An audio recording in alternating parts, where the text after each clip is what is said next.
절대 죽기 전에 자식들에게 재산을 물려주지 말아야 하는 이유 10가지. 내 재산은 내 의지대로.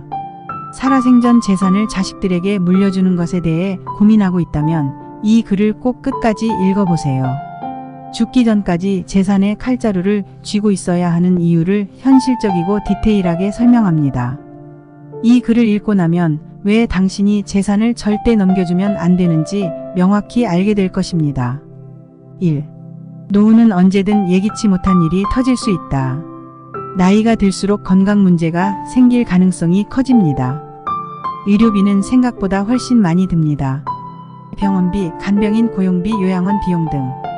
재산을 미리 물려주고 나서 돈이 없어서 병원비를 감당 못하는 상황이 온다면 누구를 원망하겠습니까? 재산이 있으면 스스로의 삶을 통제할 수 있지만 재산이 없으면 자식들에게 의존하게 됩니다. 자식들이 도와줄 거라고 장담할 수 있나요? 2. 자식들의 경제적 독립을 돕는 길. 자녀가 스스로 돈을 벌고 재산을 축적하는 과정은 그들의 성장에 매우 중요합니다. 부모가 미리 재산을 물려주면 자식들은 그 돈에 안주할 가능성이 큽니다. 아무 노력 안 해도 돈이 생기는데 왜 힘들게 살아야 해? 라는 생각이 들지 않겠습니까? 돈을 미리 받은 자식이 사업에 실패하거나 과소비로 돈을 탕진하면 결국 부모에게 다시 손을 벌리게 됩니다. 3. 가족 간 분쟁의 씨앗 제거. 재산 문제는 가족 간 갈등을 가장 크게 유발하는 원인 중 하나입니다. 생전에 재산을 물려주면 자식들끼리 왜 더 줬냐, 덜 줬냐는 싸움이 일찍 시작될 가능성이 높습니다. 어떤 가족은 재산 분배 문제로 소송까지 가며 부모와 자식 간, 형제 간의 관계가 파탄났습니다. 죽기 전에 재산을 물려주는 것은 오히려 가족을 찢어놓는 결과를 낳을 수 있습니다. 4. 예상치 못한 외부 유출 리스크. 자식들이 결혼했을 경우 재산은 자식뿐만 아니라 며느리나 사위와도 연결됩니다. 만약 자식이 이혼하거나 사기를 당하면 당신이 물려준 재산은 한순간에 가정 밖으로 유출될 수 있습니다. 재산을 본인이 보유하고 있어야 외부의 위협으로부터 안전합니다.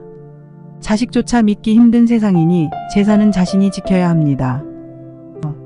재산 관리 권한을 끝까지 유지. 내 재산이니 내 뜻대로. 재산은 당신의 삶과 자유를 상징합니다. 재산이 없어지면 자식의 눈치를 보며 살아가야 할지도 모릅니다. 재산을 미리 물려준 후 자식이 이제 다 줬잖아요, 알아서 하세요 라고 나온다면, 재산이 있다면 최소한 자신의 삶에서 선택권을 끝까지 유지할 수 있습니다. 6. 필요할 때 추가 지원 가능. 자식이 필요할 때 돕는 것과 재산을 미리 모두 넘겨주는 것은 다릅니다. 재산이 손에 있으면 상황에 맞게 자식을 도울 수 있는 여력이 있습니다. 모든 재산을 넘겨준 후에는 그 어떤 상황에서도 도와줄 방법이 없습니다. 갑작스러운 병원비나 사업 실패로 자식이 도움을 요청했을 때 재산을 보유하고 있다면 조절 가능. 7. 상속세와 증여세 문제. 생전에 재산을 증여하면 상속세보다 높은 증여세를 내야 할 가능성이 큽니다. 이를테면 잘못된 시기에 증여하면 몇 천만 원에서 몇억 원까지 세금이 추가될 수 있습니다. 세금 문제는 전문가와 충분히 상의하여 최적의 타이밍과 방법으로 관리해야 합니다. 너무 성급한 증여는 큰 손해를 초래할 수 있습니다. 8. 부모의 권위 유지. 자식들은 부모가 재산을 보유하고 있을 때 더 공경하는 경향이 있습니다. 재산을 넘겨준 후 자식들이 이제 다 줬잖아라는 태도로 나올 가능성은 생각보다 높습니다. 부모를 공경하는 태도와 재산은 밀접한 관련이 있습니다. 재산이 없으면 자식들이 부모를 홀대하는 경우도 흔합니다. 9. 재산을 잘못 사용하거나 탕진할 가능성. 자식이 아직 재산을 관리할 준비가 안 되어 있다면 물려받은 재산은 순식간에 사라질 가능성이 큽니다. 특히 젊은 자식일수록 과소비, 투자 실패 등으로 재산을 날릴 확률이 높습니다. 부모가 건물을 물려줬지만 자식이 이를 헐값에 팔아버리고 단 몇 년 만에 모든 돈을 탕진한 경우가 발생했습니다. 10.